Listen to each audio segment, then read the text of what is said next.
Sorry, I got cut off again. My phone be doing that thing. All right, anyway, but when you have a peaceful wife, you know what I'm saying? You get down there and get to her vagina and drink her juices. You know what I'm saying? Kiss on her, get the saliva in you, kiss on her, suck on her breast. That's your wife. Get the energy from her. That's because she's a peaceful woman. Get the energy out of her so that it can get in you and calm you down. It works like that. People don't think so, but it do. I don't know what y'all thinking. Like eating regular food give you energy so you can do what you need to do. So drinking from your wife, it's the energy inside of her. It becomes you as well. So you start talking like your wife, acting like your wife, or whatever the case. You start being peaceful like her. Y'all start finishing each other. You connect. It can be a spiritual connection too, but the physical is faster. It's way faster. That's why people be running to your country having sex with your women, because the energy exchange is faster to conquer you. To just do it straight physically instead of trying to get mentally inside of you, learn your culture and all this, get acceptance from you and all that. They don't got time for all that, so they don't want to learn your ways and learn your culture and understand you. They want to conquer you, so they take your women using money and luxury and all of this beautiful stuff, and then bam, put their dicks inside your women, and they got you. And the same thing with the women. The men get the juice from the women, and the women be it's the same way on the vice versa side too. All right. So with the sacred intercourse, though, it keeps things calm. With the husband, automatically the husband give energy. And if you got a husband that's always peaceable, always calm, even in chaotic situations or argumentative situations, he always speak words of wisdom that calm situations or dissipate the stupidity and the foolishness of arguments and stuff like that. Even if you have a person that's a fool or whatever. A fool is someone that don't listen to reason. Like, you're making sense no matter if you arguing or not. You're making so much sense that people around you are like, dang, you make a lot of sense. But the person that you're talking to or arguing with or back and forth with, they don't ever calm down. They're not listening to the sense. They just want to be mad. That's a fool. They just want to be angry. They don't want to make sense. They just want you to just shut up and get out their face. They really want to fight you for real. So instead of just calm down from the sense that you're making, they keep going and going and going. So what you do is just try to walk away if you can, or whatever. You got to take the humble route, because it's gonna always keep going and going and going. Because then you're gonna become the person. You're gonna get into that foolish energy, talking to a fool. Then you'll start cursing. You'll start talking like them, trying to rise over top of them and shut them down. You're gonna start being like they are. So yeah, that's that. But what the husband gives in his peaceable moments and whatever the case, even when it comes to arguments or whatever, or back and forth with people, you want that energy. So take notice of all of that. Don't take notice of the etiquette and all of that stuff too much. Take notice of what the type of words that come out of their mouth, the type of speech they have, not how they speak or their accent. The type of speech. Is their speech pure or not? No matter what language you speak, it's 70 languages in the world. But are you speaking pure words, clean words, peaceable words? Is everything coming out your mouth promoting peace and provoking peace? That's what I was trying to say. Provoking and promoting peace and calmness, quietness. Everybody's just relaxed from the words that you say. Is it promoting that? You know what I'm saying? Because you can get it through the words of a man. If that's not your husband or nothing like that, you can get it through his words, and it can help for your marriage or whatever, whether it's a man or a woman. It can help for your marriage. It put energy inside of the man to give to his wife, and it put energy inside of the woman to be at peace from if she got a chaotic type of husband that you just can't get rest from, and you still dealing with it or whatever. So, but the fastest way is sexual intercourse or sacred intercourse, where the man that spills his seed inside of that type of woman, or that type of man spills the seed inside of a woman or his wife. The energy from him brings about peace in that woman, and calmness and quietness and rest for her mind. It calms the mental and emotional exhaustion. It heals you. It truly heals you. That's the fastest way. You know what I'm saying? So, whereas though you was thinking crazy and chaotic and stuff like that, once the right man had sex with you and bust a nut inside of you, you relaxed. You had a peaceful sleep. You was able to rest. You got tucked in. You start snoring. You woke up. There was a nice dinner cooked and all of this stuff. That's what comes behind all of that. You know what I'm saying? And in return, you must be able to recycle that. That's what happens with women that get with men like that, and they get cleaned out or whatever, and the demons go away and stuff like that from just his sperm shooting you up, or rather cleaning you out or whatever. you you get peace in your life, and demons run away, and you get to think straight again. You get to go to sleep, rest. You don't have that craziness going on with you. Whereas even if you was a sex worker, it keeps you calm. You know what I'm saying? And you can sleep and rest. Then go about your dates the next day. That's what you need. That's why even people that are sex workers and porn stars need to be married too. Even though you trapped up, it gotta be that you trapped up. Don't want that. If you want that, it's not gonna work.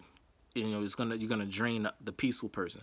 But if you don't want that and you want peace and you trapped up, then that spouse, right? It should preferably be the husband, but he can basically keep you calm so that you can go throughout your day. You gotta be a man of true understanding of your situation. You truly gotta understand one another's situation, like, or rather, he gotta understand or whatever, and be truly accepting of the work that you do and the trapped up stuff that you into to even like engage you to even talk about something like that. You gotta completely understand, or else don't deal with a woman like that. You know, because a lot of people say, which is true in the scriptures. I should have wrote the scripture down, but it says, a wicked woman is given in part to a wicked man. Okay, and I think that's Mishlei or Proverbs.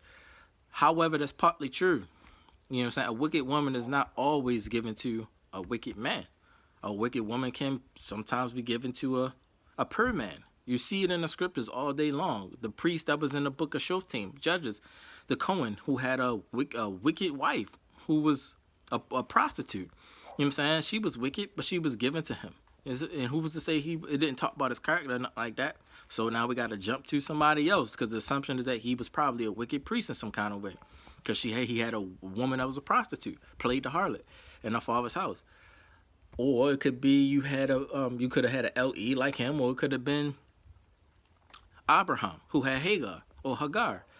Hagar was a wicked woman, even though she posed to be pure and she learned the ways of Sarah to where she can be like matched to Sarah. She was like matched to Sarah when it came to modesty and purity and stuff like that. They were close friends, but she had ended up turning on Sarah when Sarah couldn't get pregnant, but she got pregnant. She turned on Sarah and became wicked and evil towards her, or whatever the case. And her and Sarah, Hagar and Sarah was, going back and forth. So that was a wicked woman given to Abraham, seemingly to be not wicked or whatever. So she seemed to be holy, but when it came down to it, in her heart, she was really wicked.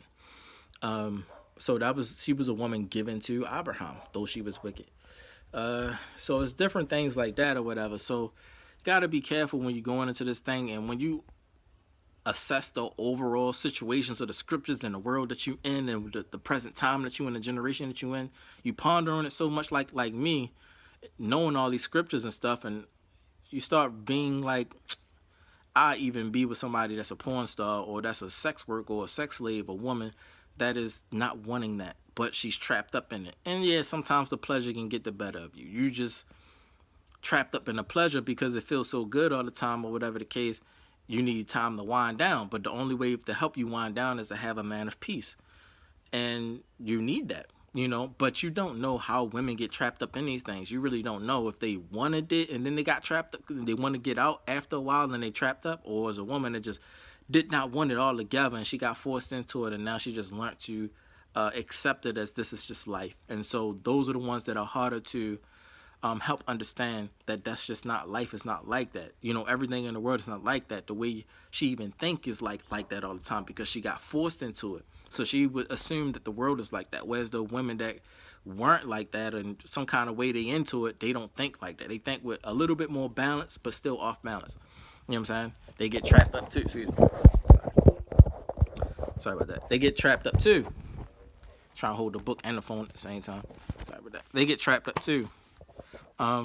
But yeah, you need somebody of balance to help you with that. And yes, I have to say that because it's true. Sex exists, intercourse exists, so you have to talk about it in the pure way. The purest way you can, without people thinking that things is always lustful. You're just trying to, that's it, have sex, because that's what you're trying to do, only have sex. But you need to learn how to talk about it in a clean way so that people can understand this is also a part of life.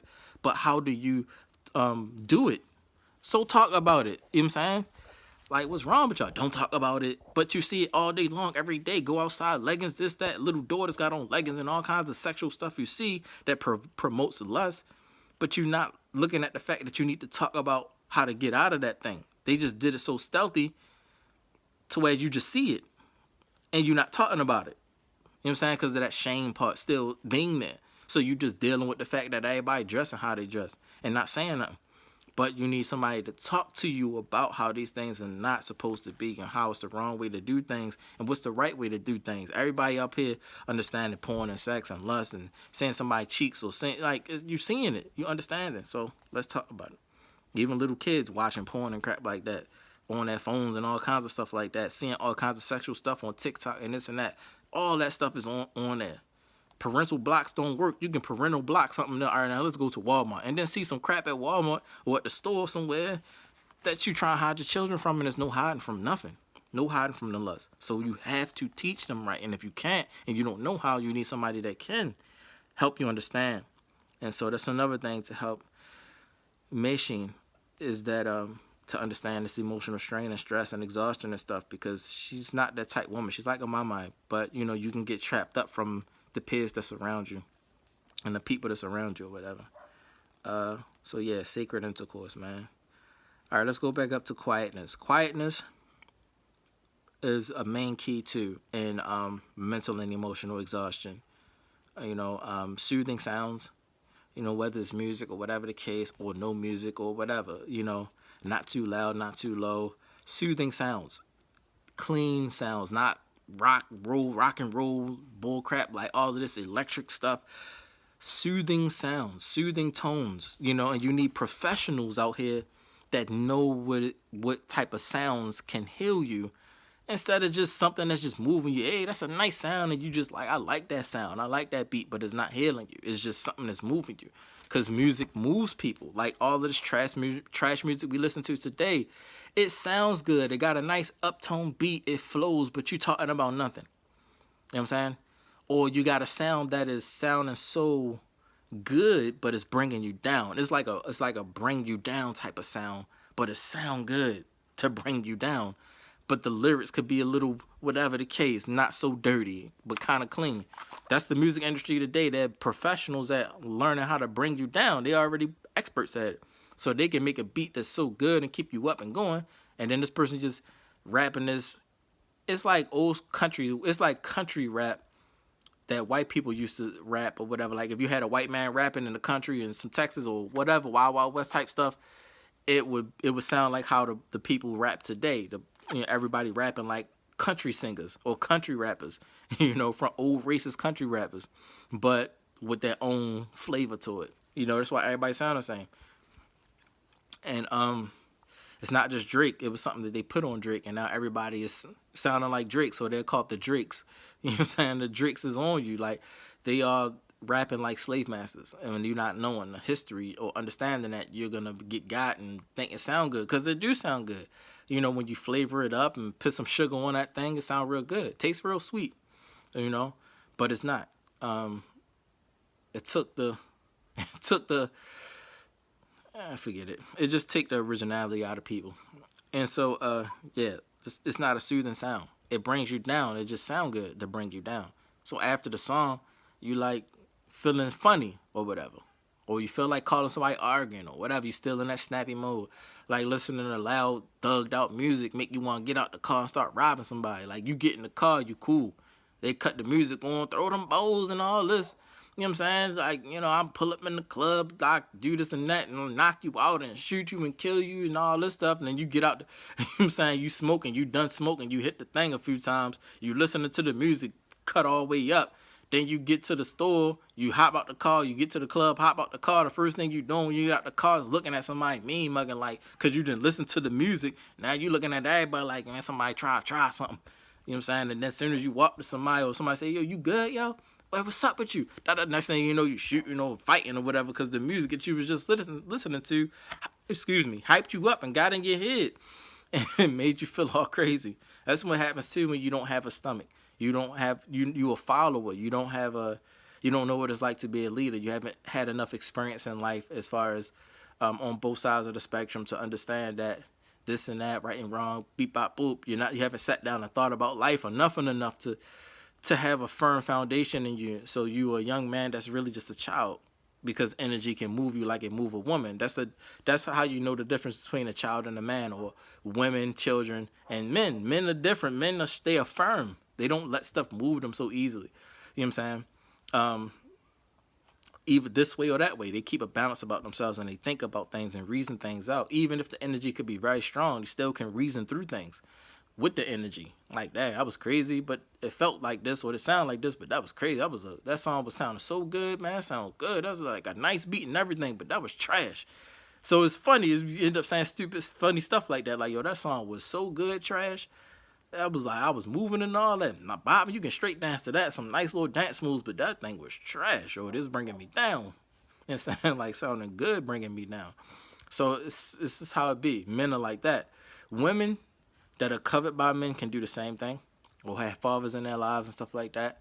But children, which also can go into males, they are less prone to the being like men. They are easily move one way or the other, depending on what their emotions are.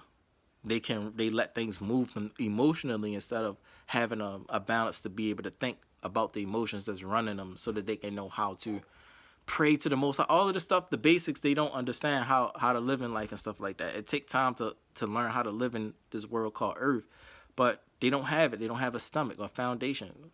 So the music moves them the wrong way.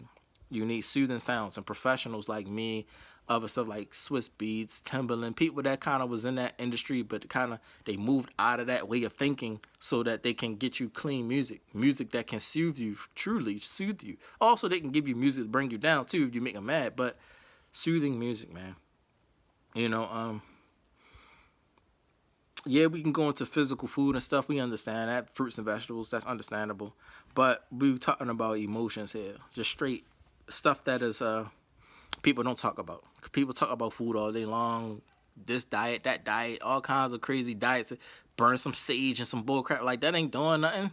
It's not doing nothing, yo. That's just like some kind of vow or ultimatum that was given between the spirits and the powers that be, and you just came into the existence of this thing and read a book, and somebody told you if you burn some sage, why? Because back in ancient times, something happened, and this, that, and the third, and they said if we burn the sage, let that be a vow that you can come not near us and all this, and then like thousands of years later, you come into the understanding of burning sage, but not fully understanding how that thing started. It always started like that.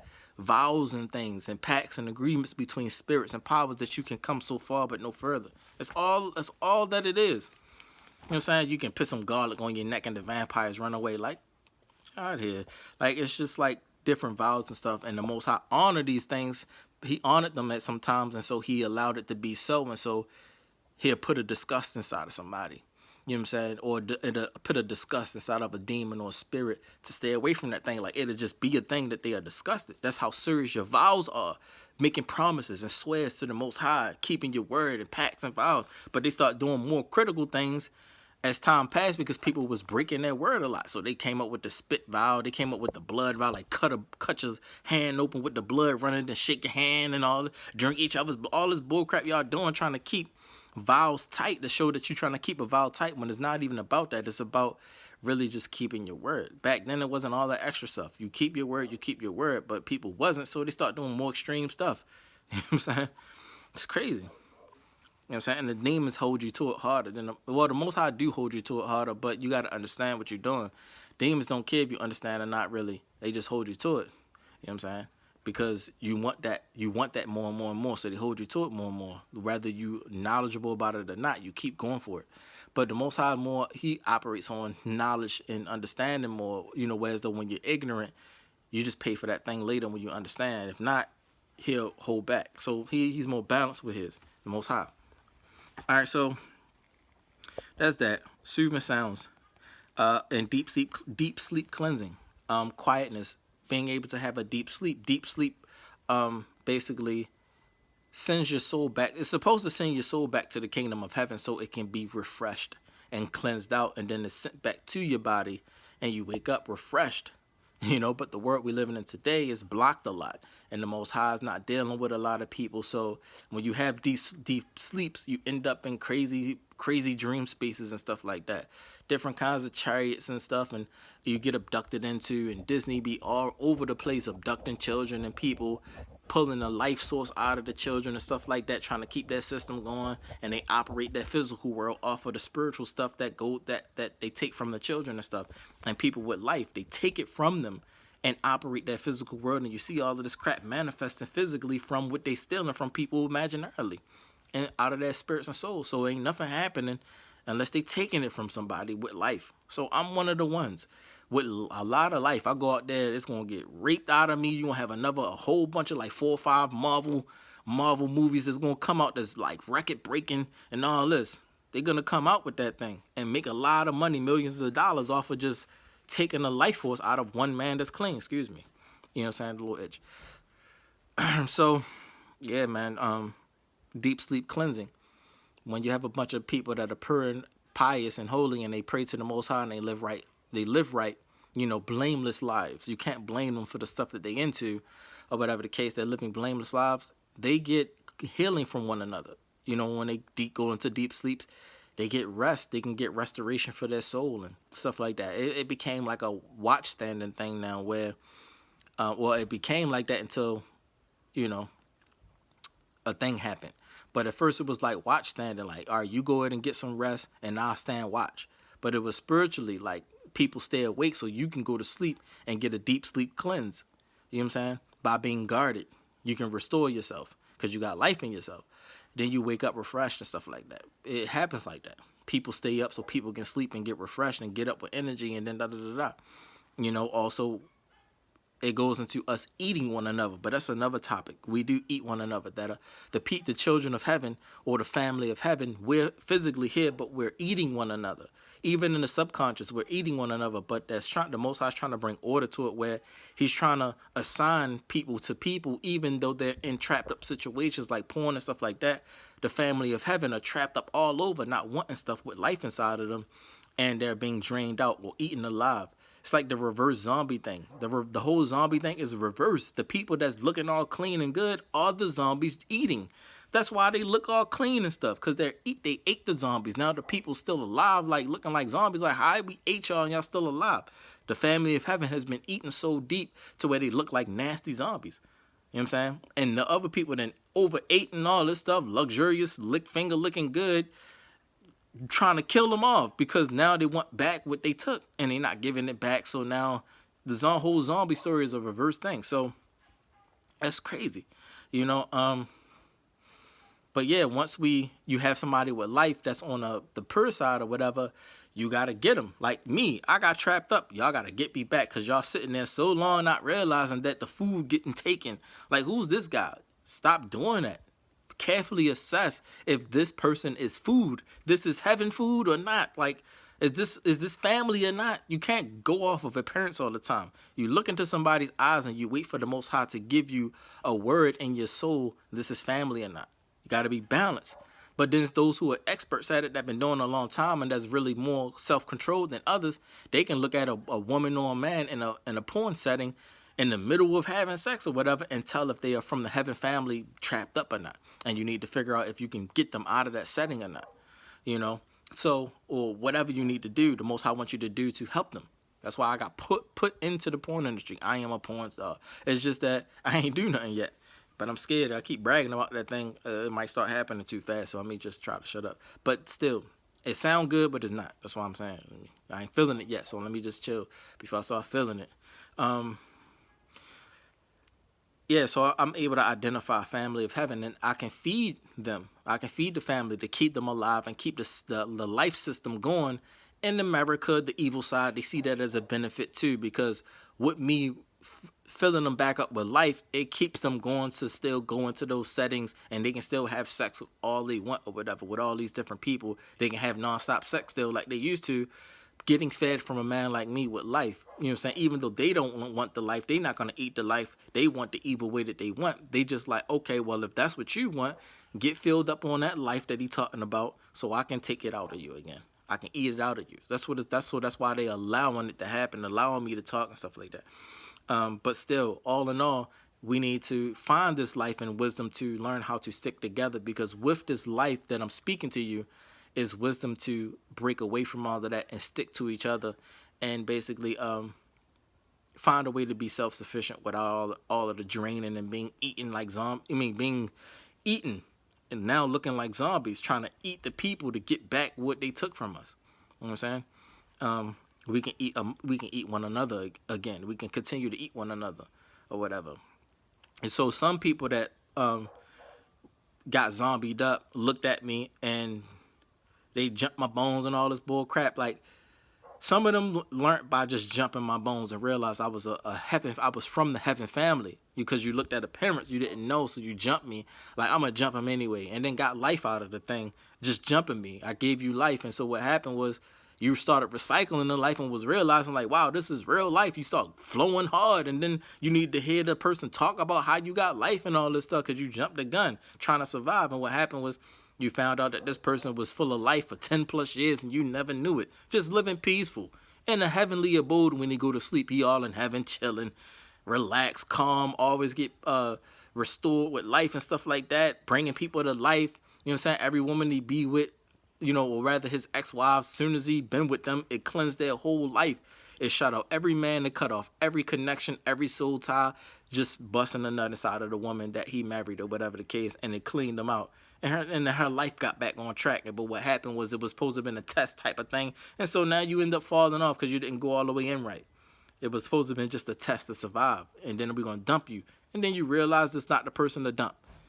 And so it ended up falling out anyway. But you was mad as ever. You know what I'm saying? That's what happened when people assume and you look off appearance. Listen to the words of people. Out of the person comes what's inside of them, life or not. So you need that deep sleep cleansing. All right, soothing sounds, deep sleep cleansing, and you need professionals to help you understand what is soothing sounds. Not just this is a professional because he's in the industry. No, professionals that understand the difference between crispy, clean sounds that can lift you up and sounds that just like whatever. You know what I'm saying? Because we're in flight currently, so you need sounds that's gonna keep you in flight and not drag you down. So you need people that's gonna give you playlists of songs and sounds and stuff like that that can keep you flying. You know what I'm saying? People playlists be bullcrap. It be sounding good waves, but it's just bringing you down. But it's sounding good. You know what I'm saying? Stop doing that. Try to give sounds that lift people up. I got some sounds on my playlist. I got the Life and Death playlist. I got the Tears for Love playlist, which is like a bunch of people just crying for love. So it's all different kinds of sounds on there. Don't just listen to that if you're not somebody with love. We don't play with the music. So you got my other playlist is an instrument playlist, and then I have the Thunder and Lightning playlist that I listen to the sounds of the thunder and lightning. But I need to find more thunder and lightning sounds that are real good thunder and lightning sounds and longer. That can help you sleep too. Listen to thunder and lightning when you sleep and with the ear pods or whatever. Then I have the Mikael the Archangel versus Satan's playlist. So when you listen to that, you hear the battle when the warfare is going on outside between the heavenly archangels and Satan himself. You know what I'm saying? They battling outside. So it kind of puts you in that zone to start foreseeing. And time is different, so it's kind of like things are still at this point right now. We just like waiting until the next point comes. So years could pass, 3, 4, 5 years could pass till we move to the next spiritual point. Whereas you thinking life done moved on and a lot done changed, you getting gray hairs now, but ain't nothing even happened yet. You know what I'm saying? And the vision opened back up and you feeling stupid that you moved on or did some other extra crap and didn't hang on. And things are still the way it is. You got to hang on.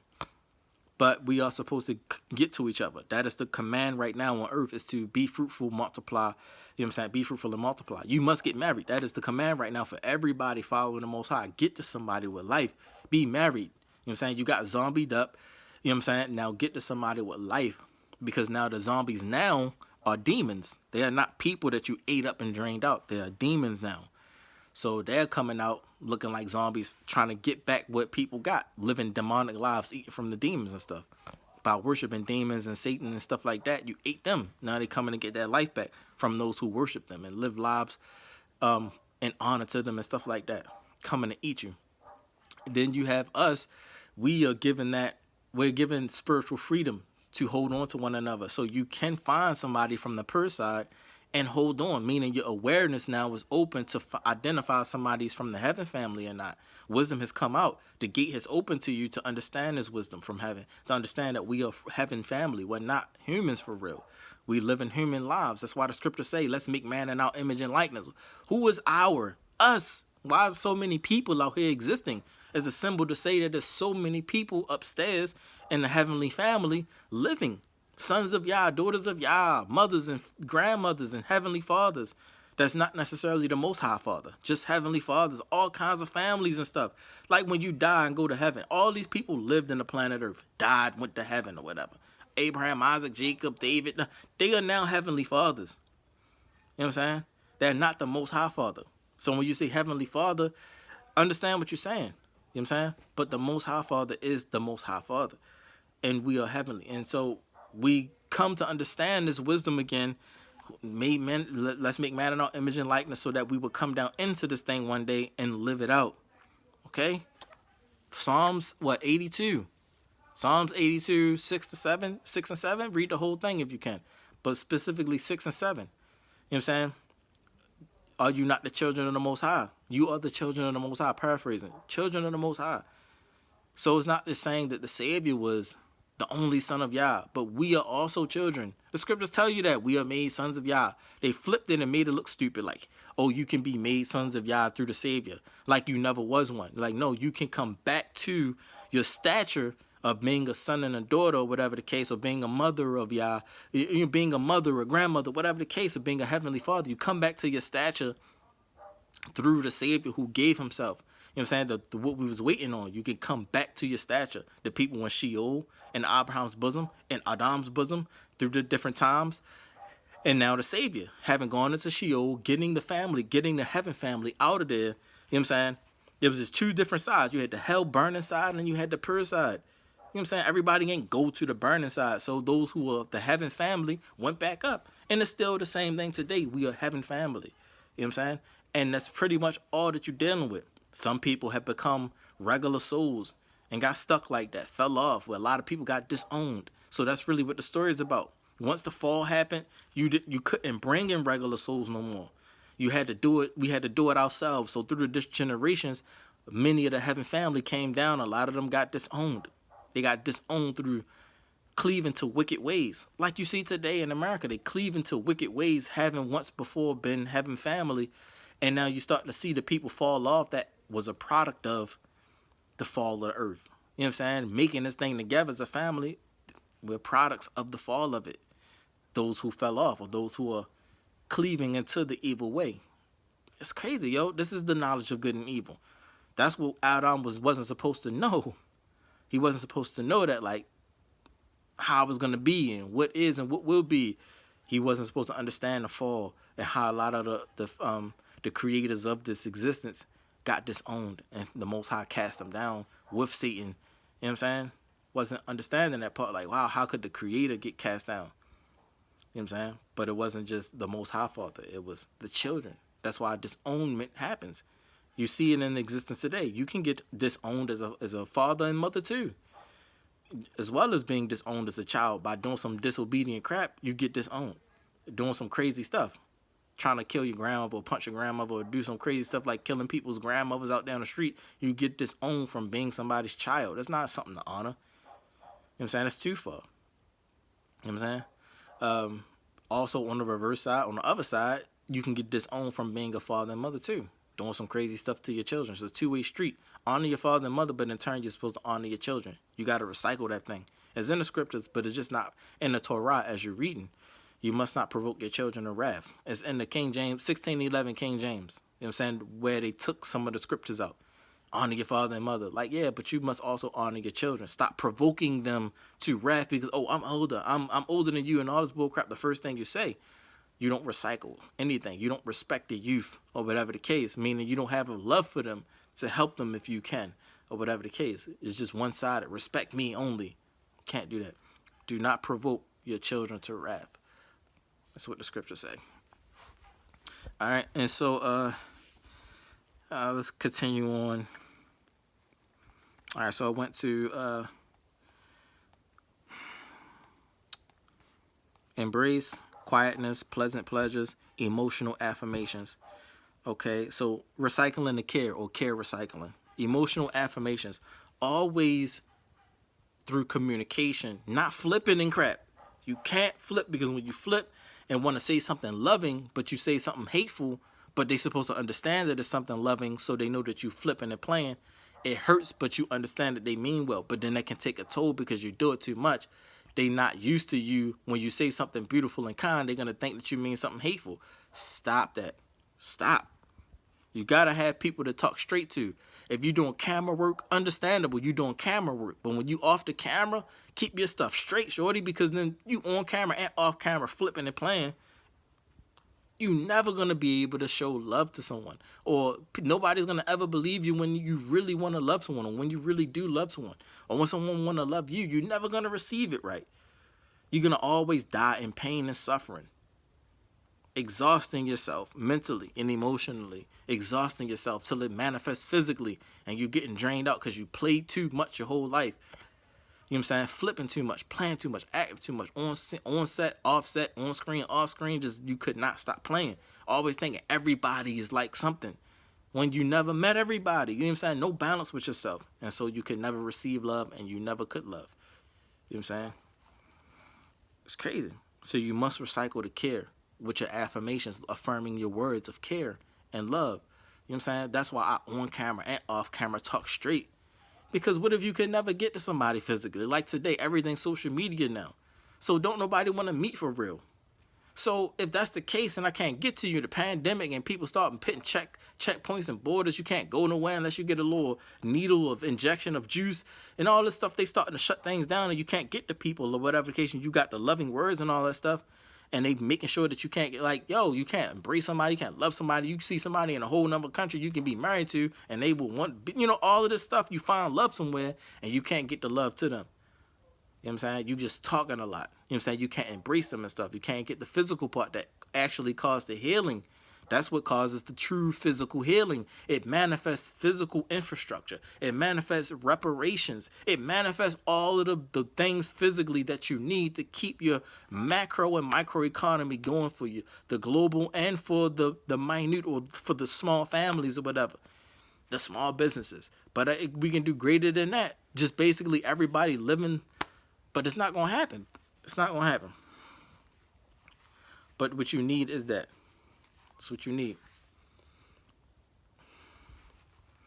You know, and you recycle the kid through affirming in your words or whatever, you know, and co-firming your words. You know, actions speaking louder than verbs.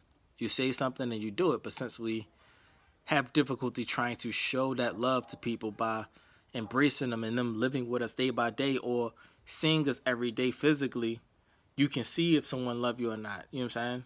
By with the things that they do in front of your face. While I'm on the camera now, but when I cut the camera off, you're not seeing the rest of my day really. You might hear about it or you might spy it out, but you're not really physically present where you can hear my words, hear my voice. You can tell if my breath stink or not. You can, you know what I'm saying, touch my hair. You can touch my face. You know what I'm saying? You can kiss my lips or whatever. Touch my body and stuff like that. You know what I'm saying? I can embrace you. You can embrace me. And I can speak to you calmly, softly, and whatever the case. And we can be more personal or whatever the case. Spend time together. Sitting there. This, that, and the third. Do this, do that. You can see me. Just sitting there talking about nothing. We can be sitting there doing absolutely nothing, talking about absolutely nothing, and just sitting there. You just watching me like, dang, man, he right here. You know what I'm saying?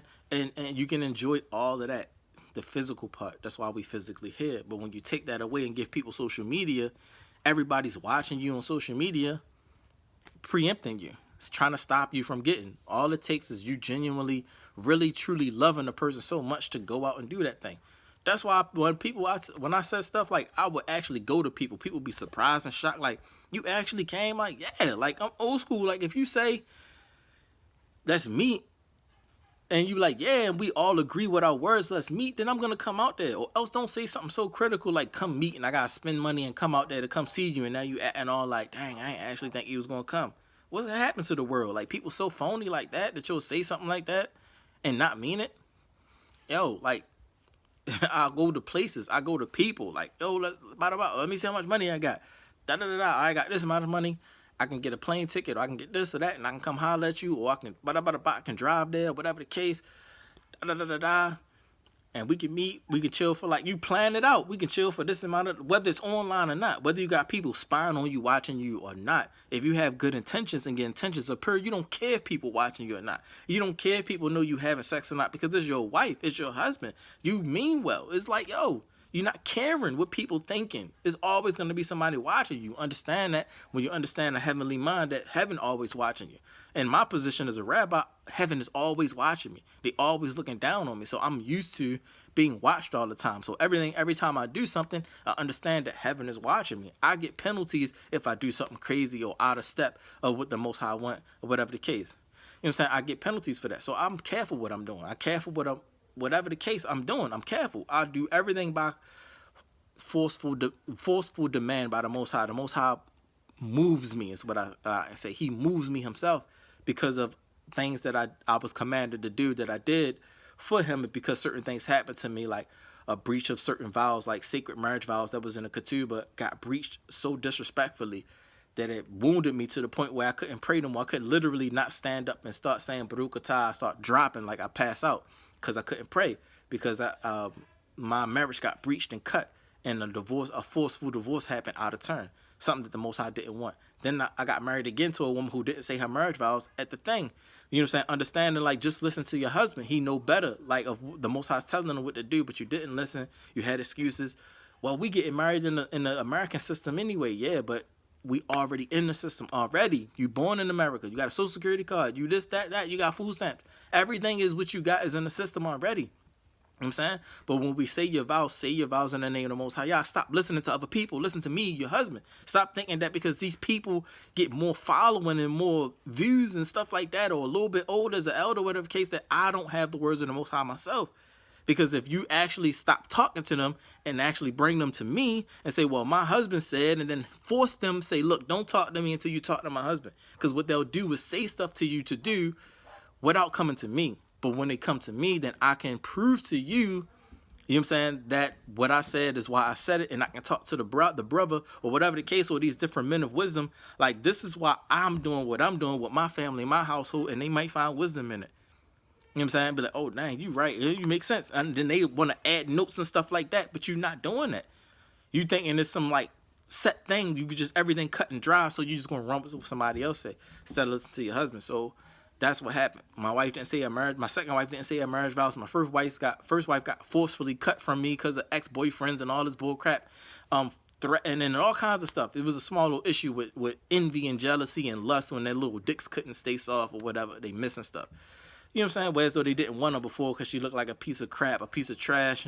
But when I got with her, made her look better, she started dressing nice, beautiful dress, and she looked like royalty. So they come running back with hard dicks wanting what they used to get. You know what I'm saying? And so my life was in threat by a certain group of people, as well as other extra stuff. And it didn't work, so they forced a divorce. You know what I'm saying? So it's like people put your life in danger, whereas though where the heck was you at when you wasn't, you know what I'm saying, before all this happened? Where was you at? Now you want to pop up like a few months later, like, who's this guy? Well, who was you? Where was you at when we was doing all of the extra, the Sabbath day and this and that? Don't pop up 1,000 years later trying to come in and wiggle in, talking about something. Who this guy? Like, what the world? Like, and then women need to do their job too of putting things on the table.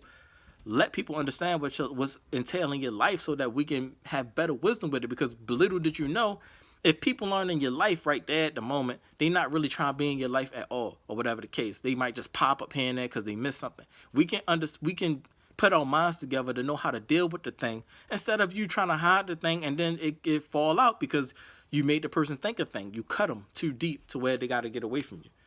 And saying you making it seem like it's all cool, try to sweep it under the rug like it never happened, it didn't exist, erase yourself and all of this extra crap and stuff like that. You try to make it like it didn't happen. But it did, because you wounded somebody that always going to talk about it no matter what happens. So you always in that life, always a part of that life, always in that memories. You're never going to escape the thing. You either fix it or what. And the second wife too, she tried to do the same thing. Cut me off. We got whole children for real. Got a whole daughter. How you going to cut me off like I don't exist? and we got a daughter. So what you gonna do with that information later on? What you gonna tell her? Your father wasn't around, the same old sob story about you got a deadbeat father type stuff, and she don't know that I'm really trying to get to her and stuff like that. So I'm sitting here making all these videos and songs and rap songs about how I miss you, I love you, I wish I could see you again, so that if in the future she see this stuff, she know I wasn't trying to just stay away from her. She had a mother that was real cut off, and a grandmother that was real cut off, and they was real like that. Whatever the reason could have been, they not being open to her about it, or they might not, depending on how she see me. It's crazy stuff going on, yo. So with the second marriage, they fell out too. You know what I'm saying? She was a woman of Yah. She had the Torah. She still got my Tanakh. She got my Siddur, my Hebraic Siddur with the prayers in Hebrew and stuff like that. She got my Talit. She got everything I'm supposed to use so I can do my daily petitions and stuff. She got my Talit. She got my garments with my fringes. And like, throw it away. She said, I'm going to throw it in the trash or throw it away or whatever the case. Sending me threats of throwing stuff away. And more than like she is. You know what I'm saying? Got all my stuff that I need to use. I got some of the stuff that I was able to get back again. Can't contact my daughter. Can't nothing, yo.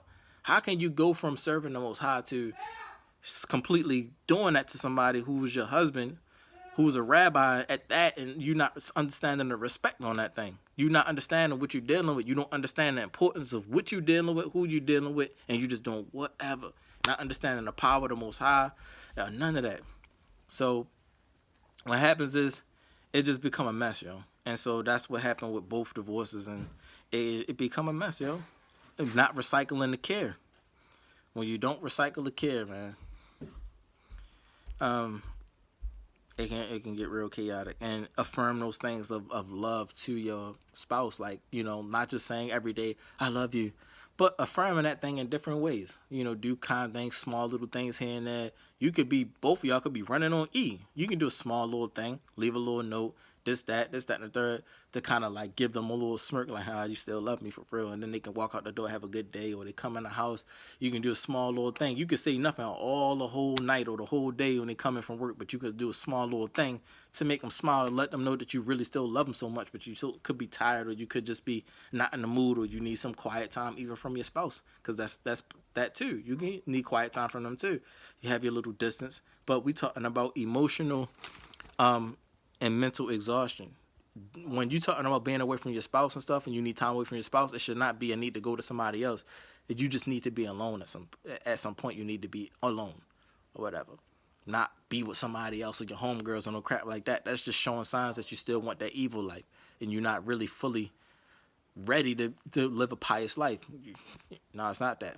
Unless it's a bunch of sisters, you know, and you're trying to, whatever the case, but then that's just like showing that you probably got some issues or whatever. It could be all of that.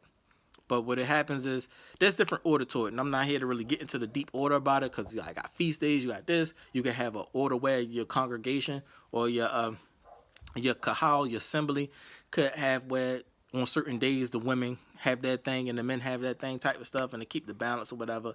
But you got to make sure what you're talking about is not wicked stuff. You got to make sure what you're talking about is things towards the Most High, not really about your husband and all of this stuff. You know what I'm saying? Or you can, through comparisons about the Most High and your husband and things like that, you know, and the men, or whatever the case. But it's a messed up world to where you really shouldn't talk about those things unless it is too deep, and then you come together, husband and wife come together and talk amongst the women and men together about that thing in an orderly way. Nobody's overriding nobody. Say what you guys say. Put a little time clock there if you have to. Like, ting, this is what you gotta say. Say what you gotta say. But it's so much out of order that it's crazy with the measures we gotta go to keep things in order or whatever. You know, when you go to a regular court, you got people with guns, so of course you're gonna be cool. But even in that setting, people be going crazy too, because things get emotional. You know what I'm saying? But still, you have people with guns there. If it get too out of hand, they can shoot you or whatever. They can lock you up. They got cuffs and stuff, and escort you out of the situation. So just like they came in our country and set a system up, we need to set a system for ourselves. You know what I'm saying? And we should not have to use guns and things like that. You know, like when I was in the Philippines in the isle called Romblon, I didn't see the police officers with excuse me, sorry about that. Cut that out. But excuse me, when I was in Romblon, I didn't see the police officers with guns. You know what I'm saying? You see in the military, in certain places with guns, but you didn't really see it. Like, you looking at it like, oh, what's going on? Is it war? Like, if you go to, if them, the way they looking at it is like, is it really a real war going on? They thinking they really is somebody out there on the ocean really trying to come here. That's what they thinking. Like, oh snap, it put people in a big huge alert mode, seeing people with, you know, AKs and M16s and all kinds of guns, big boy guns and stuff. The people on the island, they looking like, yo, what's going down, shorty? It's a whole big cataclysmic event to them, seeing that. In America, you see it all day long. Police officers with guns, people concealed carry, open carry. You see people with guns all day long. It's a soft way to say that we are in war with each other, but civilly. Like, how can you be in a civil war? Like, you always seeing a gun. Like, you so peaceful acting with a gun on your hip, like you know the type person you is, that you ready to at any moment snap and kill somebody. You know, that's how it is in America. It's different. Whereas over there, you don't have to deal with that. You don't even see people getting locked up like that. You know what I'm saying? You don't see things going crazy too often. And so it's more peaceful in that sense, you know. People walking around, this, that, and the third. Of course, you got your other issues and stuff too, but they have such a thing about it that's accustomed to it to where it's just like that.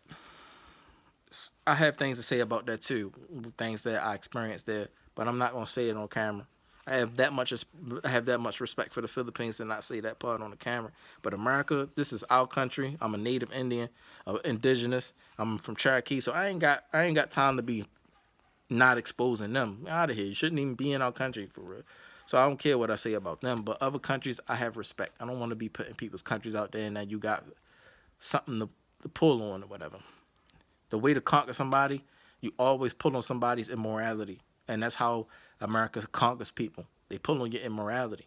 Try to get you to attach to that immorality. They try to teach you their version of Christianity or their version of the Torah or whatever, which is called Christianity or Catholicism, to get you to believe it so that they can put on you their indoctrination of what is right and wrong so that they can take over your country.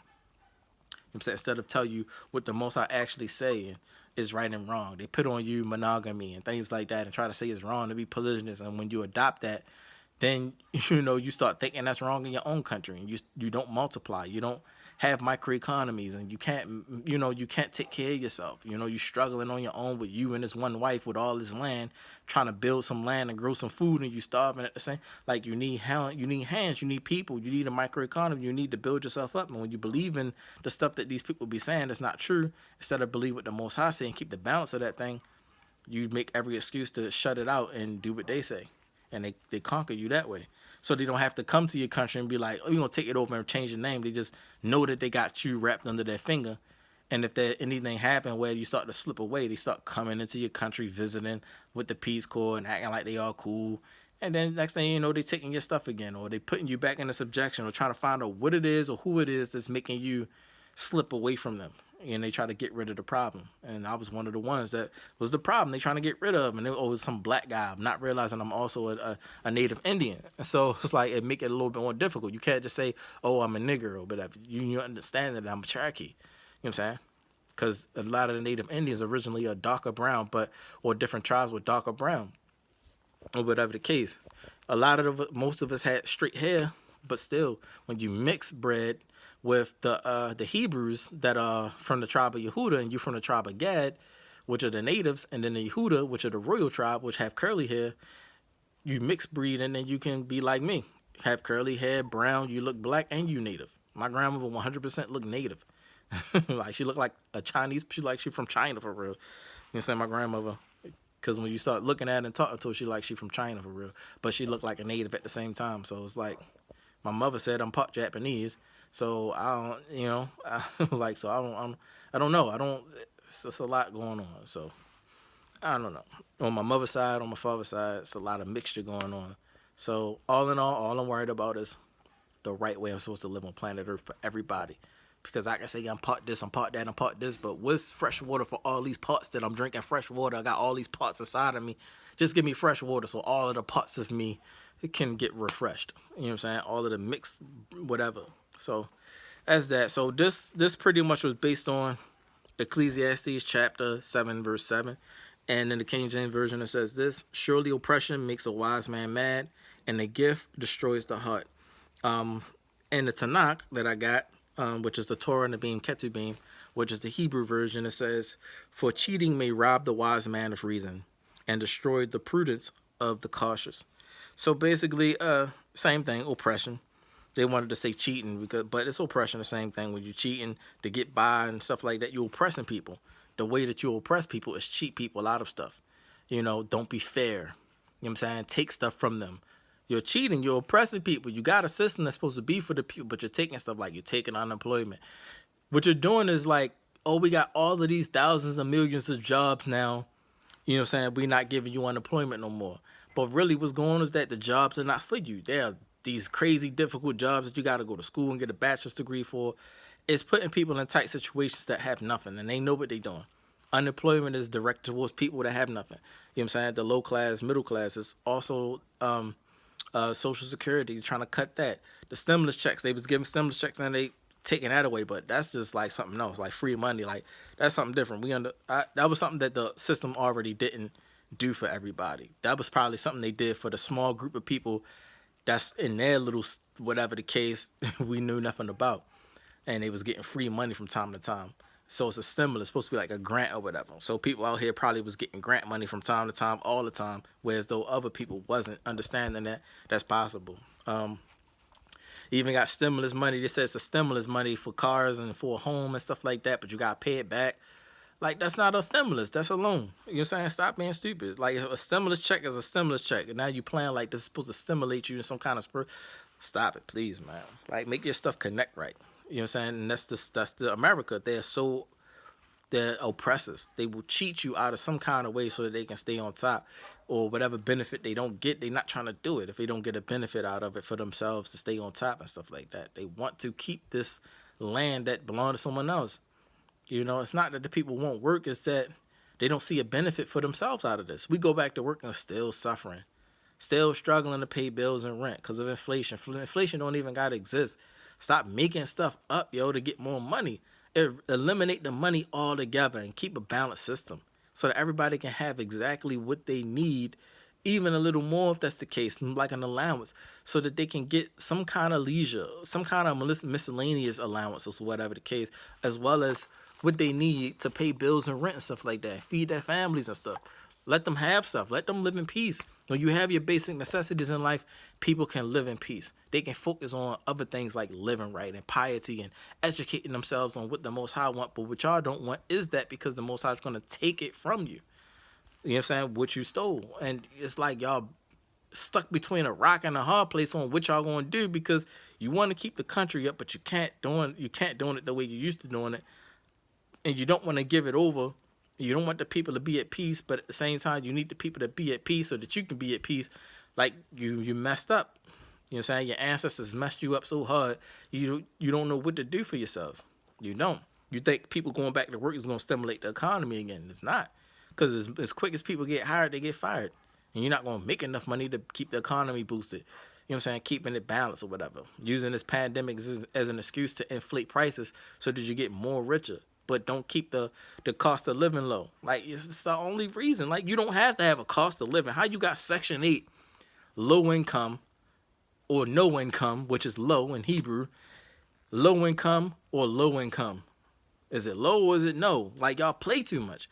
So what is it? You got Section 8 housing for people that have no income at all, and you can get a free house. You got food stamp system. Now you cutting people's food stamp system on some, like, yo, what is the issue with typing stuff in? And then when it comes with shipments and stuff, you don't want to bring the shipments of food and stuff to the people. You're throwing it away and stuff now.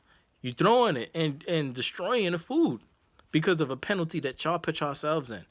So now you're destroying food to accommodate the demons and the spirits and the satanic system or whatever that told you destroy the food and cut off some of the people and let them starve and stuff like that, because that's what you're following, Satan. Instead of following the Most High, and you're forcing a famine. Well, there's no famine. You're just forcing a famine and making it look like there's a famine when you got all this food for yourselves. That's why Utah cut themselves off from America, because it's such a flip-floppy system.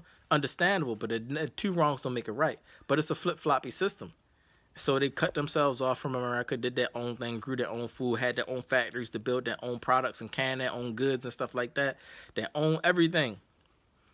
and they good. They get everything that they need whenever they need it. They don't do it by a monthly thing. They do it by whenever they need it.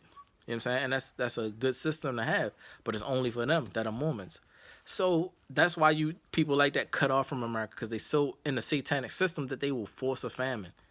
Even though they got all this food, they'll stock it up and you can't even grab a banana. But then you got these headstrong people that's not even in full charge like that. Like, you so not trying to lose your job that this person's trying to grab one banana, you going all overboard over one banana. You know what I'm saying? Y'all doing too much. Yo, you getting paid too less, and you at the brink of getting fired yourself to be going too overboard like that. Let stuff slide, yo. Let stuff go. Like, you know what I'm saying? People start grabbing stuff out of nowhere. You throwing food away. Like, who cares? Let them grab it and take it. You want to write on a piece of paper how much food is left or how much food you stored up so that you can do what to it? Who cares? Let them take all the food and what's left is left. Or we got to keep record for the companies because it costs money to this, that. That whole cost excuse. Oh, it costs this. The cost of this, the cost of that. It can cost nothing but your time and your effort. And make sure the person's time and effort is rewarded with what he needs or what she needs.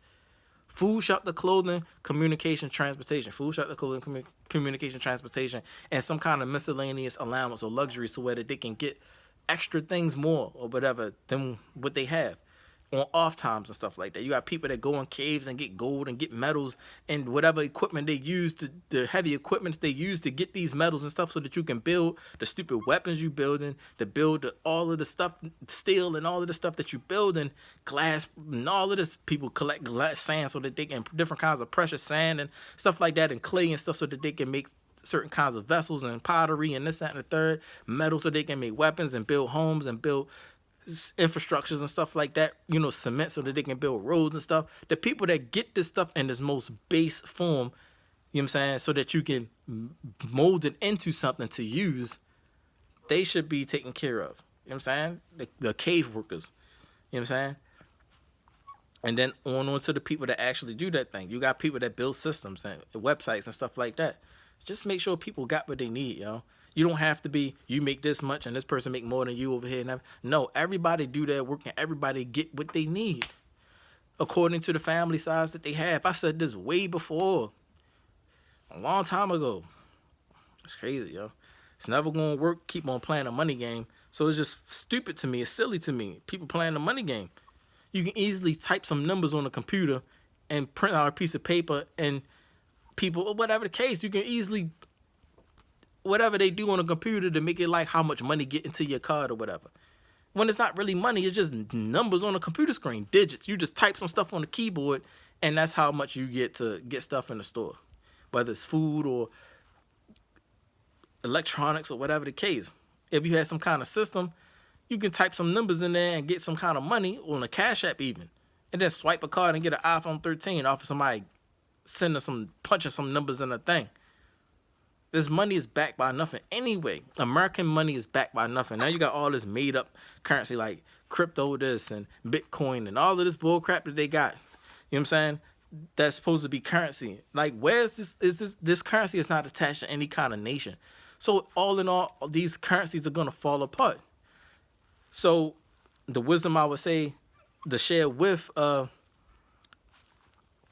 Jim Jones, about to call him Capo. Jim Jones is with his Capo coin is that make sure you're trying to build a nation with this thing. Don't just make it rap money or whatever. You know what I'm saying? Even though rap has a piece of a of the black people, understand the true culture of the people as a whole people, so that this can be a currency for the whole people in every setting, in every business situation. So it can be just Capo coin under Capo coin, but it is Capo coin because you started that or whatever the case, and it can be for everybody, not just rappers or whatever. It can be for the nation of Hebrews, the Hebrew nation, because the nation having some money, it gives us a fighting chance, a true competitive chance, or whatever the case, because they can instantly some kind of way ban music. They can do something with music to where you can't even use the Capo coin no more. So it's going to fall off too. But when you have a nation standing together and they love working, they love doing stuff off our backs, which is what they trying to learn how to like do it themselves so they can cut us off. But before we realize that thing, but they love building the economy off our backs. But what they're trying to do is use the Asians, the Latinos, and every other nation that's here, and they trying to treat them, seeing that if I can dab into your morality and make your moral level real low, like a slave person, like a black person, if I can make your morality real low, then I can make you the new nigger. So that they can kill the natives and the black people, the Hebrews, that already know what the deal is. And we, you know what I'm saying, we can push the button on them real quick. Whereas y'all still trying to understand and learn why these people even like would do such a thing, oppress you or cheat you like that. Why would they? What, like, they smile in your face, but they seem so kind. This, that, and the third. You don't understand yet. We did this for 500 plus years. We definitely know it's in our blood and DNA, the torture and pain and suffering they put on us. You know what I'm saying? So it's better to learn from us, but they try and get rid of us and use you as the new slaves to make America great again. And so it's crazy. It's crazy, yo. So I'm going to put this video on YouTube. I'm not going to be able to put it nowhere else, but I'm going to put it on YouTube if I can and try to share the link because it's too long. So I'm going to put this all together. It's good information. But yeah, that's all in all how you do that. And I did have something else to say on the flip side of the family orient. When I started out, I said family oriented when it's a supportive family. When you don't have a supportive family, then it can overburden you, okay? It can overburden you, and you need to find a new system, which is why I always be coming to people like, oh, you like mom or mom Val, or this like mom or grandma. I might call random little girl grandma out of nowhere because I identify her heavenly stature. Her heavenly stature is grandma. So the mother or the grandmother of creation made herself a puppet. She sculpted her own puppet, or they can call them like drops of water. She made all these different kinds of drops of water so that she can put them in a cup to make a full cup of water. So she got a lot of drops of water in earth, and she sculpted them, and this, that, and the third, and this is what they look like. So I might randomly call a woman grandma or a guy brother. You know what I'm saying? That's just how it go when it comes to men. When it comes to men, it's always you don't call another man father, but you can call your earthly father as in Abba, but you don't call another man Ab as in the Most High Father. Like, he's never going to be Ab, but you can be a Abba. You can be a earthly father, someone to guide someone, like an elder or like a brother. But you're not going to be someone's father outside of the honor of that the man gets to bringing you into the life, this earth life, and raising you up, or whatever the case, or spilling the seed so that you can be formed to be here or whatever. That's the honor he gets, to be called father, as in Abba, but which is the lesser form of what a father is. That's the earth father. Then you got the heaven father. So we call each other brothers or elder. You know what I'm saying? Give people that respect of being here longer and stuff like that, and enduring more pain and suffering experience gained. Yeah. So. Yeah, I lost my point. But yeah, overburden. Your family being on the wrong side, not supportive, you need to find your heavenly family. That's what I was getting at. Your heavenly family. So once you find people from your heavenly family, you got to stay close to them, because it's a new awakening, and they could be trapped up in mess. Like, how could I be they not understanding, they can't see themselves. It's like you waking up yawning, like, what are you talking about? Like, we under attack. Like, what under attack? Like, they don't understand what's going on. So you kind of got to be real good at informing them to help them see and understand through the Holy Scriptures how this is possible and how this is playing out in today's time. Whereas they might think that we got all this time and ain't the end of the world, like it's the last days, but you got to help them see it's the last minutes, and they not understand it. So you got to help them understand so that they can realize that they are someone from heaven. So then it hits them in a way to where they have to deal with their life that they are in, and then you have to help them with that. Like, you can't just say, oh, you somebody, and then leave them with that, and they not really believe in that thing. They can't see it because they trapped up in some mess, and they've been mistaught by Christianity and all kinds of stuff. They don't know how to put things together. So you got to help them see that thing. You know what I'm saying? You got to guide them so that they can get back in your stash. It's like you could have a heavenly mother, or you could have a heavenly grandmother, or you can have a little girl or something like that that's like a heavenly mother, heavenly grandmother. You can have a brother or sister that's like the son of Yah, which is the Savior. We are also sons of Yah. Masha, as you call Moses, was a son of Yah. Different sons of Yah and daughters of Yah that we are like governors, the top governors of this thing. And our parents come like mothers. They come down to help us. But yeah, you can see a brother or sister, you know what I'm saying? They come from the same family as you, Same father and same mother. You know what I'm saying?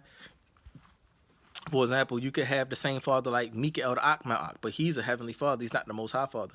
The different colors of the rainbow are heavenly fathers. They're not the most high fathers. And out of them comes mothers and grandmothers and things like that on a lesser form. You know what I'm saying? But the higher than them is the most high mother, the most high father. You know what I'm saying? Things like that. And we come from, if I call somebody a sister, that means we come from the higher form than that.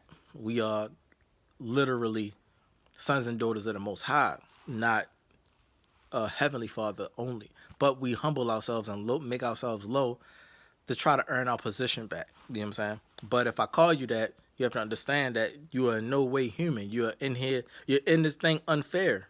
It's like unfair, like what was happening in not Wiley, but Johnny Five, when he was trying to go into the church, trying to make confessions of his sins and stuff. And the father was like, "Get out of here! A robot can't come in here and confess his sins and crap like that. Like, it's not fair for you to try to confess your sins in a system that's already sinful. It's like a joke or whatever. And we down here to make jokes on the system that's around here and reporting how messed up it's making us and stuff like that. But we do have to not cleave to it. That's all. We can't cleave to it though. But we have to make reports on the mess that's here that these humans then did to the creation. So if I ever call you a daughter of Yah or a son of Yah, you're on a high level, higher than even the archangels. You just got to earn your position back. So I got to guide you to get to that position. Once you know who you are, you have to be on your Q's, your P's and Q's. So you got all kinds of stuff like that in the mother creation, grandmother creation. So anyway, that's all I'm trying to say. So if you have a biological bad family or whatever the case, you need to find your heaven family. You have to. If you're from pure side, if you're not from pure side, more than likely it don't matter if biological or not. You are from evil side, and you're not trying to be on pure side. You're trying to hold to that evil mess, and we don't care if nothing happened. We don't care what happened to you really, because you holding that oppression over our heads and the whole world to keep us oppressed. Like you see now, cutting employment and cutting this and cutting that is making people suffer more and more and more. You putting stuff in people's faces to try to move them to do certain things that they possibly can't do. Like me, I'm supposed to be on disability. I was on disability before. I'm permanently disabled. But because the world is so disrespectful, they'll try to be like, how bad is it really that we can try like to keep this guy off disability and get him doing something. So it went from you're disabled and caring about that to let's just work him to death. Like, what work can we force him to do even though he in pain and suffering to work him to death? And they used our own people who are slave-minded to do that thing through because they're suffering too. Let's use the most suffering people or the people that's suffering the most in the country to force other people down that are suffering or whatever that deserve fair treatment so that they all are not treating each other with fairness. You're not fighting anymore. You're just kind of like, well, I'm suffering, so you suffer too. And they look at you like, it get like that. You know what I'm saying? There's no progression or whatever. Or you stopping the progression of people trying to get stuff done that's going to be fair for you and me. Like, so that you can stop overworking and I can stop, you know what I'm saying? Everybody can get that balance of fairness as soon as they cutting everything up. You know what I'm saying? So anyway, so it just, that's evil side for you. They don't care about anybody, you know what I'm saying? So we don't care about them. We care about the whole world. The heaven family is in every country, every nation. You know what I'm saying? In every nation. We're everywhere. We don't cooperate with the systems that's made by these men. We see the flaws in it so quick and be like, yo, I'm not with it. That's a key for you to know that you're not from Earth. Because you're not with the systems that they made up. Other people be holding on to that crap so hard like it's everything. You know what I'm saying? But yeah, we see it, we get away from it, and we understand wisdom quicker. Like, now this guy's wise as ever. So with that said, you get overburdened by family that are biological family. You got to find your heavenly family. You also get, the next one is deprivation. You be deprived.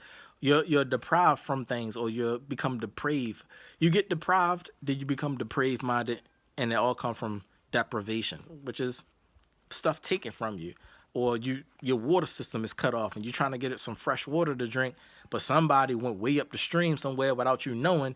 They came all around you, chilled, stealthed you out, made you seem like they was friends and all this, finding out your whole system, looking out at your water system, where the water at that you use. They want to know where you grow your food at. They want to know everything so that when they leave or whatever the case, making it seem like they cool, you get into an argument, they run away, but they know everything. What they're going to do is find out how to cut your stuff off. You know what I'm saying? So they'll do that. Now knowing where you get your stuff from, acting like they was cool, they're gonna cut that off. Like put a big huge boulder somewhere upstream, and it's cut the water from coming downstream, so you can't get any water. They deprive you of things that you need. Listen, understand what I'm saying? Things that you need to live, not things that you want. I just want this, but it has no real substance to your livelihood or survival. You know what I'm saying? You can't live or survive without this thing. The want is just something that you want, like a cell phone. You just want a cell phone. You can just go outside and talk to people. But it's starting to become a need because people are so cluttered up and don't talk to people no more. So it's like you need social media now to even talk. But if you got family, you can even stick with that. Just talking to your family, but it's not, shouldn't be like that. So, deprivation, like marriage, you must get married in earth. You must. So the only way to find someone that you can marry is find your heaven family that is also being deprived like you. So it's all of the stuff I can say off that, but you can kind of feed off of that and piggyback off that. You know what I'm saying? Not piggyback. Piggyback is, pork. Piggyback is like a pigeon. You can eat a pigeon. All right. So, yeah, you can. It's in the Torah, you eat a pigeon. All right. So the next one is emotional imbalance. If you get an emotional imbalance from said family or whatever the case, you could have that type of family or whatever, depending.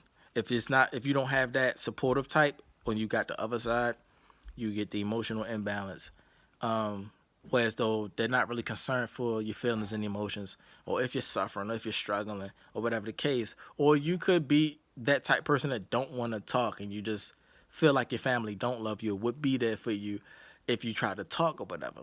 You just have to be balanced with that thing. Everybody you give a fair chance, even in your family. You can meet some people in your family, or you can meet people that you haven't met before in your family. Oh, you're a cousin or something, or you're this. I never met you before. You know what I'm saying? It could be that. You still give people fair chances just on a genuine level of not meeting people or knowing people. You give everybody one fair chance, you know what I'm saying, of love and things like that to see if it come back to you. So, but if you have people that's in your immediate family biologically that have an emotional imbalance with themselves, that don't help your emotions and stuff, like go on a pure path of peace and things like that, and balanced mindset to know what to do in life, like always just one-sided. It's always like doing something wrong, or just doing whatever to get through, or just deal with this, or just suck it up. They don't have true advice. They don't know how to give you solutions or whatever for your life or whatever the case, or give you some kind of hope, or they don't care enough about your life to truly sit down and be like, okay, well, what's going on with you? Like, what do you want to do? What are you doing now? And what were you thinking about? And well, I was thinking. Then they give you a chance to open up about what you want to do and what you can do. And them being older, they can help you understand by knowing what already exists in the world, and try to give you solutions of what you could do. What paths you could take, whatever ways you can find a career for yourself, or make a living, earn a living for yourself and stuff like that.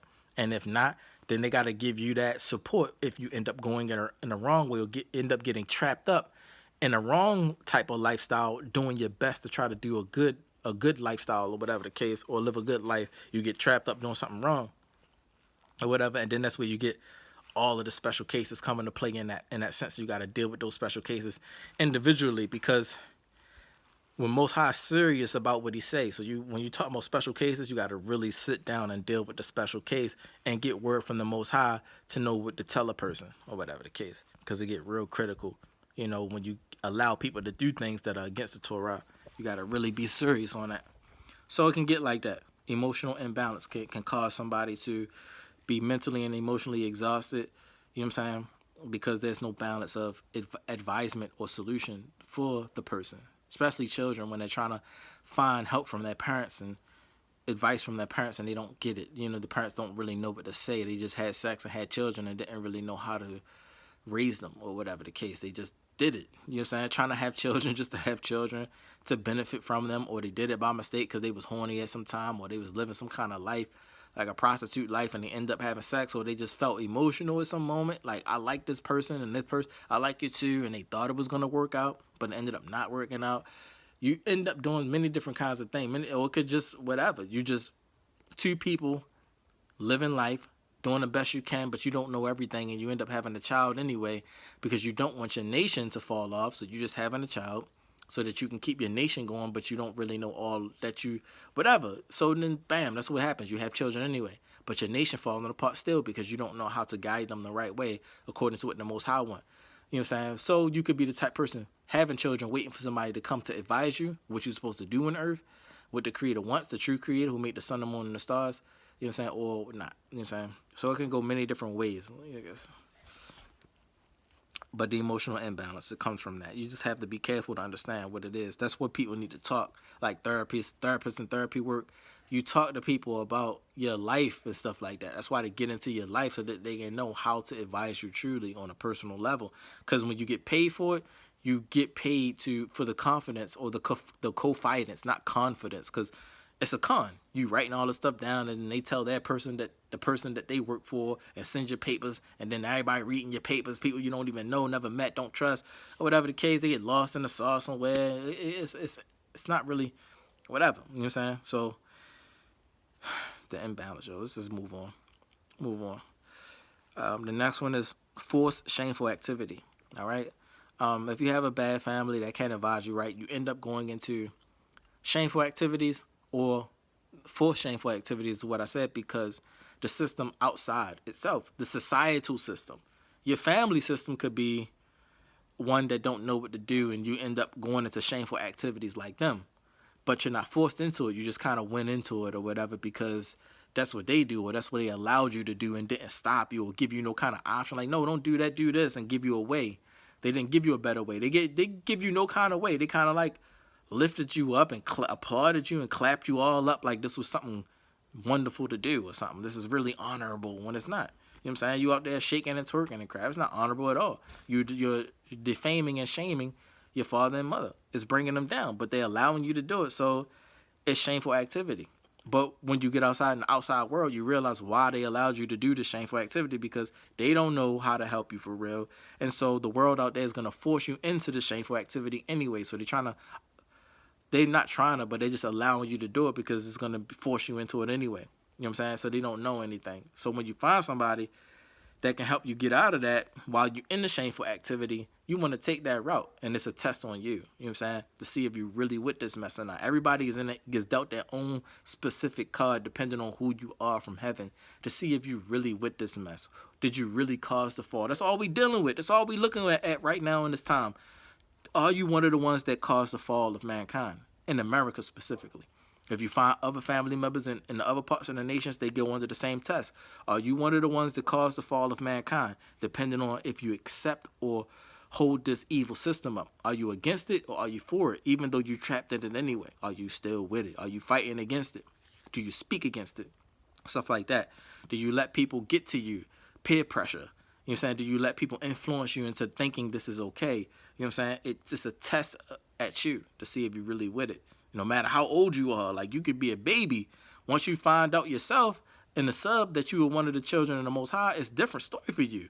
It's a different story. You're not a baby no more. It's like you're not babies. You just have a small body, but you think like a whole adult for real. You think like the Creator, like the son of Yah or the daughter of Yah, whatever it might be. You just a small body. Understanding things like you move different, you think different, you reason different than a regular human would. So the test will come to you. Are you with this or not? You know what I'm saying? You still get that age of accountability. You still get that space of time, though. Like, look, I got till 12 and 13 to get myself together or the way I think. You know what I'm saying? Or what I'm going to choose, rather. You know what I'm saying? But the way you think already set. It's already set. You are who you are. You just came down into the thing. You know what I'm saying?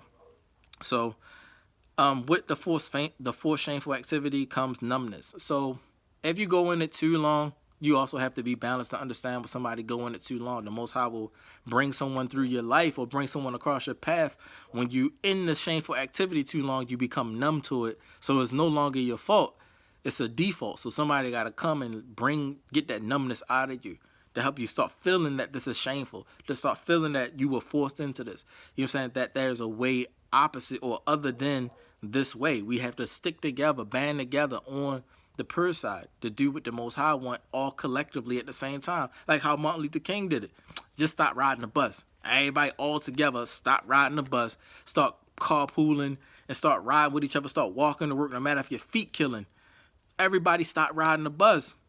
And it was a big statement.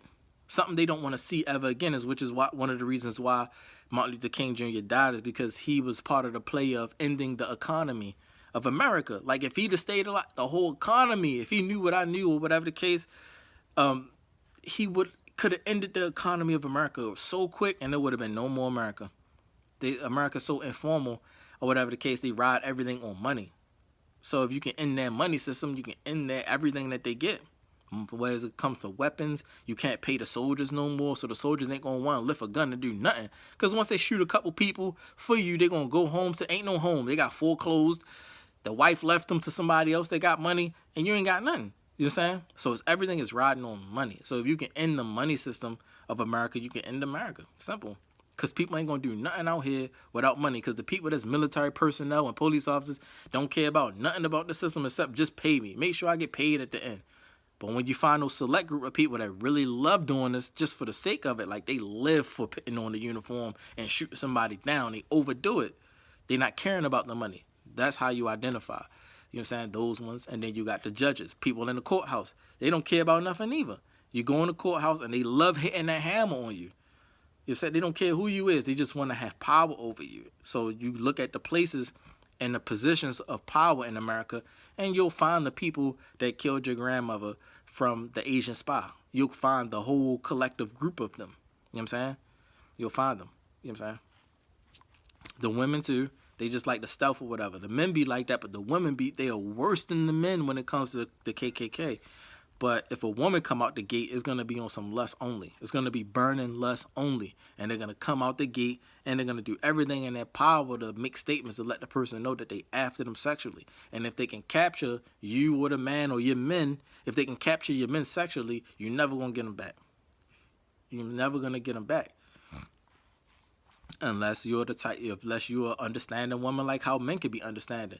You're a husband, but your wife is all in porn and crap like that and getting fucked by every man in the thing, and you see it, and it's like, I still gotta love this woman, and she still be coming back crawling like, you still love me, and after she got smashed about all. But if you can be understanding that situation, you know, because it's not going to be like a polygynous situation. It's going to be like a porn situation. These women don't belong to him. He don't want these women. You don't accept these women. He don't accept these women in the family. They got nothing to do with what you got going on. They just some strange women trying to conquer you.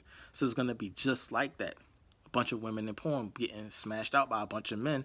She don't want to be around, even talk to. She's just doing it because it's her job now, or she trapped up or whatever, and she got to make it. She just might as well just be taken over by the pleasure of it. And enjoy it until it's over with. And when it's over with, cry it out, wash yourself, cleanse up, whatever the case, and just keep crying about that thing until you can find help. You know what I'm saying? But when the camera's on, make it look like you all for it. Because it does feel good. Just ride it, push the pleasure button and just ride on pleasure so that you don't, you know what I'm saying? That's what it's going to be like for the men. You know what I'm saying? Outside people looking on, they can't tell the differences. You know what I'm saying? Because they look all the same. You know what I'm saying? Because they get taken by the energy of it. The energy hits you. It hits your back regardless of you being pious or not. That's why you're supposed to flee burning lust. They say youthful lust, but you flee burning lust that you can't talk to. Like Potiphar's wife and Joseph. He was a slave, and Potiphar's wife was married to Potiphar, but she wanted Joseph so bad. Some say Yusuf, whatever. She wanted him so bad that she was burning. He couldn't talk to her. He couldn't teach her a pious way. He couldn't help her find morality. He couldn't help her be a better wife to her husband. She called her friends up, and then they all together was like, trying to advise her to take him and stuff. And eventually got to the point where she tried to actually physically rape the man. And that's the point that I'm at now, too. And other men like me that are pious and holy, bop, bop, bop. You know what I'm saying? They're dealing with physical rape. Women out here really trying to manhandle a man physically to hold him down and just like, it's like, it's crazy, yo. It's crazy. It's crazy, yo. The rules are reversed in America. Women are 100% confident to do such a thing like that to a man, where like what a man would do to a woman. It's different here. They don't feel even a little bit opposite of that being possible. Like a man got a power, or like they don't see that. It's like not understandable. If they went to your country where men are in charge and women are not in charge on every level, they're not gonna fit right. You know what I'm saying? They gotta stay tourist level. Like, just look at the sights and then get out of here. You know what I'm saying? Oh, it's pretty. Go to your little hotel with your nice pool, enjoy your nice little food, and get out of here. Don't get into the heart of this thing. Because if you get into the heart of the thing, it's going to be over for you. You're not going to like it. Something going to happen to you. You're not going to make it back home. Say something crazy to somebody that ain't feeling it, that ain't dealing with the hotels and all of the luxurious spots you be at. You know what I'm saying? Just ride through, see it, and then get out of here. You know what I'm saying? So it's like, and that was the last thing, numbness. So you got to help people get the numbness out of them, get the splinters out of them from all of this stuff. You know what I'm saying? And me, one of the sons of Yah, like other sons of Yah and daughters of Yah, we are made to be able to take all of this pain and still be able to advise people on a balanced level how to heal ourselves from it. Even though we're broken, we still can tell you how we got broken, and how to fix ourselves, all as a collective whole. And together, if more of my brothers and sisters wake up, that it's the sons of Yah and the daughters of Yah, like the Savior is that sacrificed himself for us, then we can repair this thing. We are nobodies in the world. You know what I'm saying? We just like in the highways and the byways and the corners and the cut somewhere, like this random old nobody person right here that just look different. They feel different, look different, they move a little different. Like, what's it about? And then they could be one. Just regular old person. So you got to be careful, yo. We just here to assess this stupid system. It was like a test or like a bet. Like, you kick Satan out. Satan's out. All right, now build a system for yourself and prove to us that your system is better than the Most High Father system. We waiting. We want to disrespect you on every level. We want to come. Now we're going to come down in your system and make jokes on your system. You know what I'm saying? By feeling the pain and the suffering that we get from this, and then talk about it all day long, how this is the worst trash ever. You know what I'm saying? And then throw it in your face more. You know what I'm saying? How you thinking you're going to come to the Most High and disagree with something that he say he's going to do and challenge him, say, I'm going to make a better thing than what you got. You talking all tough or whatever. Now we coming into the system at the end of the thing that you was beefing about to show you that your stuff is way worse than what you couldn't do better. And you ain't doing better. Look at the world. Look at the system. Look at America falling apart. Look at them cutting people off on talking wisdom and stuff like that on your little social medias, all the stuff you made up and invented. Look at it. People fighting and racism and all this bullcrap. You can't connect. You can't collect the people for nothing. You can't keep the people together for nothing. They all fighting all crazy. All of this stuff, hatred everywhere. This religion, this belief system. All the languages split up and people can't come together. People still fighting each other over languages. Can't come together just off the simple fact of love and all of this stuff. You still playing money games and this money and that money. Nothing but sex games all day long. Trying to feed off people, oppressing people, hurting people for not wanting to follow your way no more. Like, Satan, you done messed all up, yo. Your system is trash.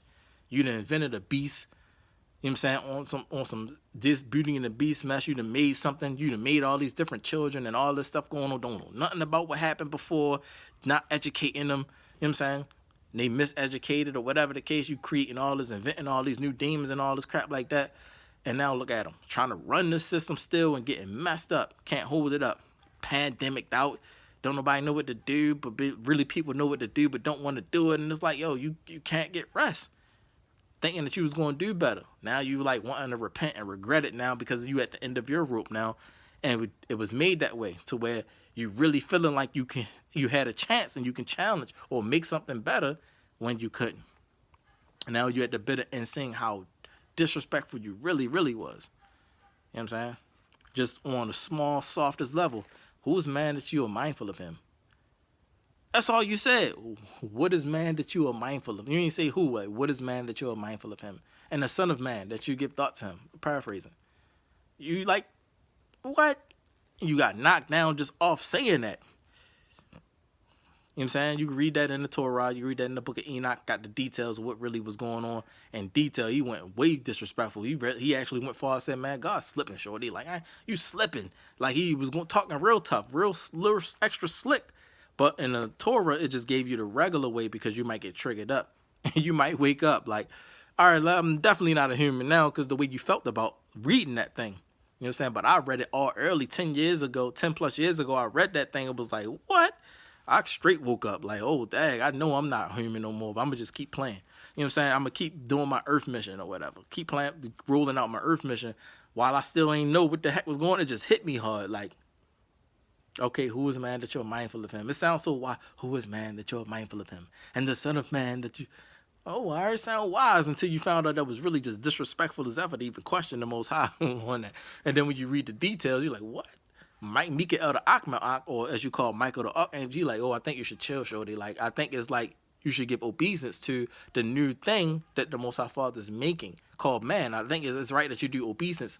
And he's like, I ain't bowing to him. I ain't giving him no respect, shorty. Like, he was, because he was just being disrespectful, shorty.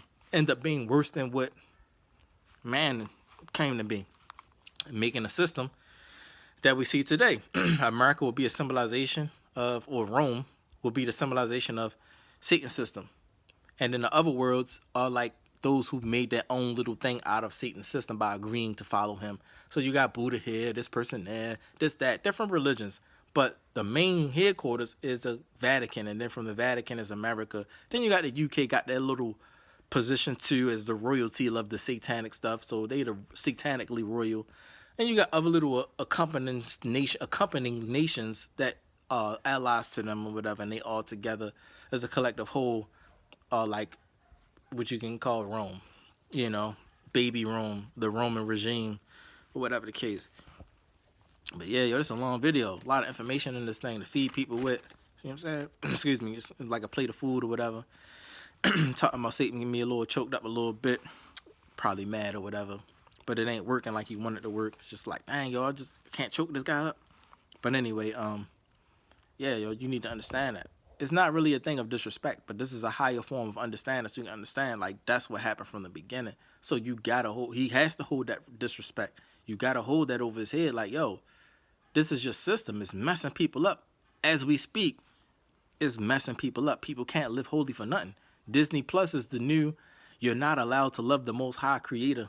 You can't. In the sub, if ever your sub open up or your subconscious open up or you, whatever, your eyes open and you start foreseeing and you see Disney Plus or you in a Disney World or whatever, ask them, or they'll tell you straight out, like, you're not allowed to love the Most High Creator here. You're not allowed to love God. Is the simplest way people understand it.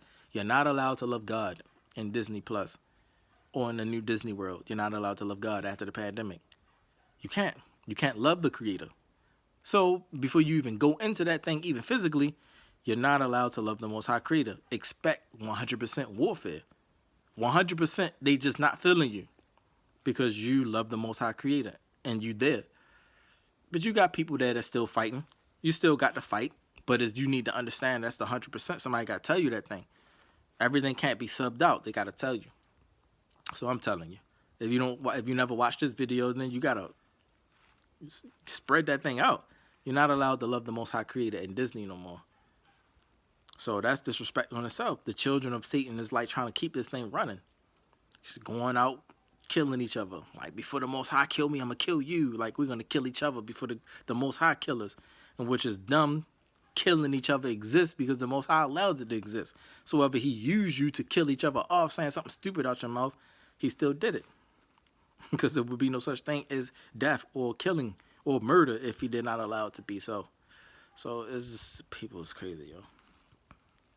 All right, so with that said, I'm going to let it go.